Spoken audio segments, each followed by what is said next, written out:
A pod book, I'm not gonna go into a lot of detail. It's another kind of low-tech communication system that's arranged with realistic social language. It's arranged to have a specific kind of flow and has changing pages. It's very similar to a core book. There are some small differences. In terms of the differences between the two things, that's where you'd want to work with your speech language pathologist to figure out which one might be a better fit for the student. But I'll show you a picture of that one. And there's a picture of a pod book. They're a lot thicker than the core books, and they do also use those in Rockwell, I've seen. Okay. High-tech visuals would be what we think of as a communication device. These days, it's mostly iPads with communication apps that kids use. Okay, so there are, the first two I'm going to show you are free. Go Talk Now Lite is the free version of a communication board that you can make up to 5 boards for free before they want you to use the paid version. I found that that's enough, and you can import visuals of just about anything you want. You can get, it'll pull down pictures from the internet. It has a symbol library. I'm not terribly impressed with it. I just pull the pictures. Like if you type in tiger, it'll go right to the web, and it'll pull down a picture of a tiger. So the light version is free. It's for an iPad. And the other one is called Verbally. It's got your keyboard at the bottom and your frequently used words at the top. And there's a paid version, but the free version works just fine. You type something out, you press the speaker button, and it talks. Okay. Now, these are some more expensive ones. There's a number of different ones. This one is called Touch Chat, AAC with word power. I'm just kind of telling you what some of these are, because you can keep living. Prolo2to-go is probably the most commonly used one and one that people have heard of the most. My preference is Touch Chat overall. But it's the kind of thing, again, you want to work with your child's actual speech therapist on picking the right one. Lamp Words for Life is another one that some people use. And then Sonoflex, and Snapcore, and there should be one more. Okay. Those are just the different, I'll call them robust. They tend to be between $150 and $300. And again, that's the kind of thing I wouldn't just go buying on your own. I would work with a speech therapist that has access to them. And usually they do in the schools. Private therapists often do too. Okay, so in terms of things that I have found helpful for families and even for myself to have just to get real quickly for visuals is quite simply a whiteboard and a dry erase marker. Just have a few of them around the house. You can grab it. If your child needs something drawn, you can draw it. If your child can read, you write something down. It's quick and it's easy. You can use paper and pen too. I like whiteboards because you can erase them. Small 3-ring notepads, just kind of keep them flopping around. Sticky pads, magnets where you can clip things up. Clear photo frames with magnet strips on the back. 3-ring binders with pocket protectors, Velcro, Amazon. If you want Velcro, just go on Amazon, it's the cheapest place. They actually sell Velcro dots. They're slightly more expensive than the strips, and it's still worth it because the strips get really annoying. Small photo books. A fishing tackle box or craft box is a great place to store pictures. Otherwise, they will be floating all over the place. And then on either an Android or an iPad, drawing and whiteboard apps on phones and tablets where you can quickly just draw something when you're kind of on the fly. It does not matter what it looks like as long as it kind of makes sense. I mean, if you're trying to draw an elephant and you draw a giraffe, that might be a problem.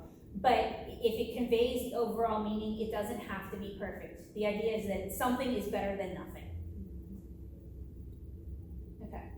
So there are 3 main places that you can get symbols. You can get subscriptions to use symbols with. This is my preferred one. It's Lesson Picks. It's $36 a year, and they have everything. And they're constantly adding stuff. It's very realistic pictures. Symbol Sticks is one. The only advantage I see to Symbol Sticks is if your child would have the app Prolo2to-go or Touch Chat, it would match. And then the last one, Boardmaker is the most commonly, or was the most commonly used one. If you've seen any visuals that are kind of like the cartoon-looking visuals, they're probably made in Boardmaker. You used to be able to buy a disc and have it for life. Now they make you pay $99 a year. As you can see, they only have 30,000 symbols. So I'm no longer terribly impressed with them, but you will see the symbols floating around. Okay, so these are some free websites where you can just pull down pre-made visuals. nobody has time to make all their own visuals.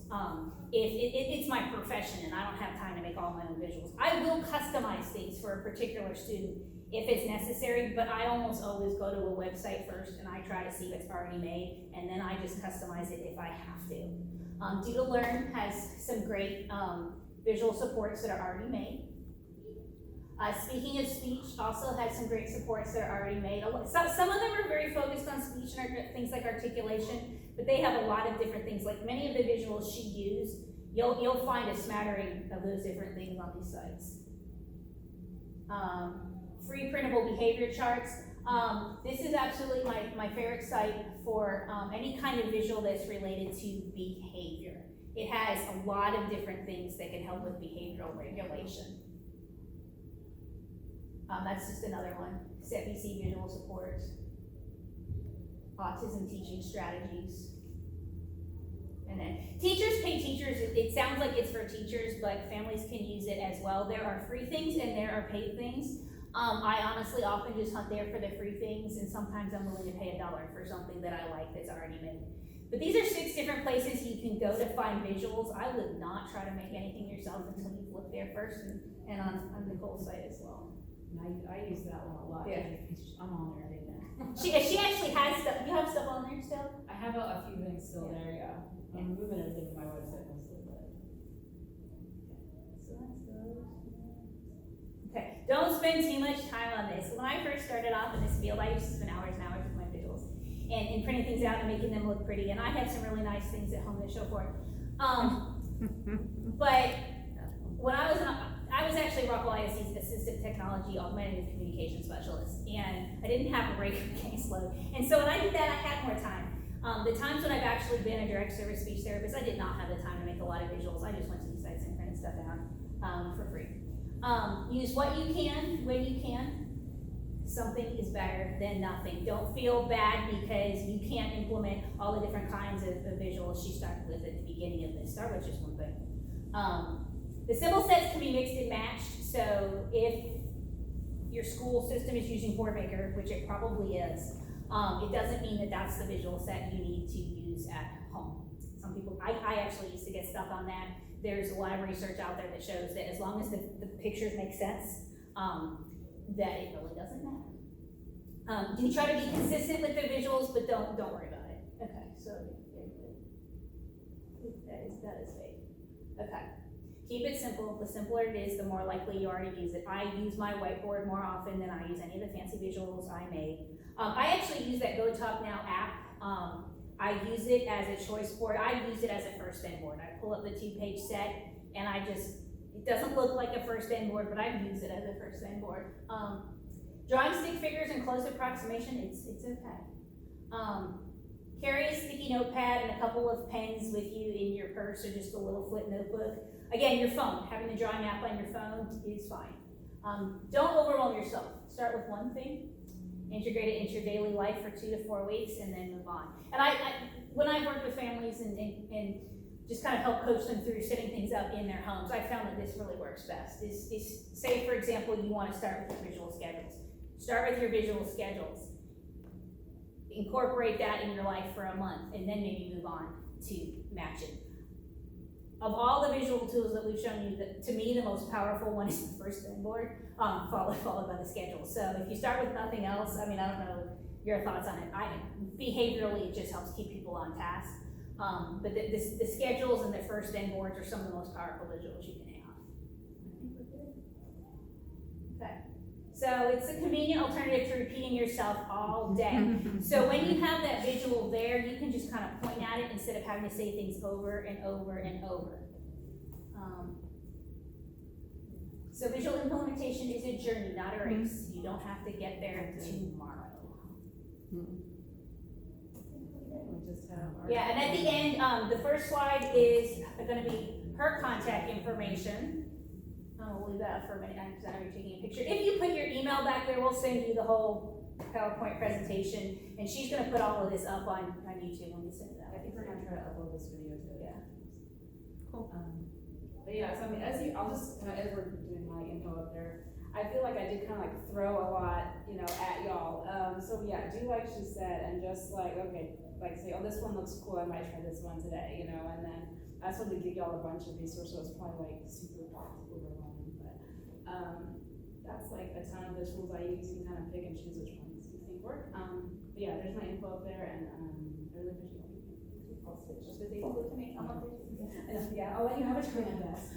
We both have Facebook pages, we both have Instagram accounts. She's got a fabulous blog where she regularly posts up, just a lot of practical visual supports. Do you link that up to your Facebook page too, or Instagram? I think it's usually linked on those, yeah. And you're blogging now too. I'm starting to blog now too, she's gonna have more of your practical stuff. We're gonna like each other, yeah. But yeah, you're welcome to follow those, and, one of the things I try to do on my Facebook page actually is post out events that may be of interest to the community when they come up. So, that would be probably your main reason for following my Facebook page. I think that's it. We have the references like. Yeah, we have a whole list of references, mostly hers, and I all got the a couple of them in there. beautiful research. But yeah, I mean, those will be on the handout if you signed up for it, I guess we can flip through. Yeah. Yeah, so these are the formal, I was gonna say, and then the websites are actually embedded throughout. I think that is the last one. Do y'all have any questions right now? I say it is a lot of information, I mean, this is like, we've been doing this for a really long time. Yeah, I mean, we'll hang out a few minutes if you want to like ask questions. I was gonna say, you wanna come and see? I'll turn off the camera now so that we are not